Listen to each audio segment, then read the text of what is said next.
Pakte Fruits di Bukit Mertajam Penang menawarkan durian Musang King percuma setiap hari dari 4 Disember hingga 1 Februari 2026 khusus untuk ibu hamil.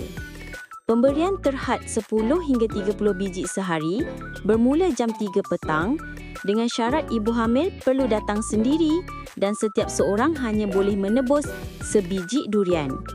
Bagi yang terlewat, diskaun istimewa turut ditawarkan dengan harga durian Musang King dari RM10 hingga RM30 sebiji mengikut timbangan. Durian percuma untuk ibu mengandung. Ni isi dalam dia, subhanallah, cantik. Durian percuma untuk ibu mengandung. Alhamdulillah bermula hari ini 4 Disember 2025 sehinggalah 1 Februari 2026 insya-Allah.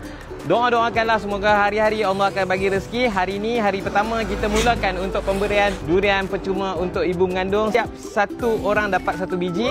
Dia ibu mengandung ni kena datang sendiri tau.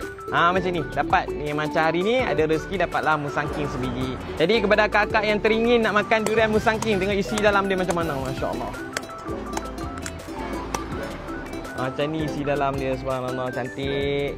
Yang teringin nak makan durian Musang King, jemput singgah, jemput datang ke Pakte Fruits, boleh datang grab durian Musang King percuma untuk ibu mengandung. Khas untuk follower Pakte Fruits. Kalau video ni lalu, saya minta harap sangat tolong repost, tolong share, tolong tag kawan-kawan yang sedang mengandung dan tolong like dan komen siapa yang tengah mengandung ni, nak makan durian percuma ni, datang ambil dekat Pakte Fruits. Bye.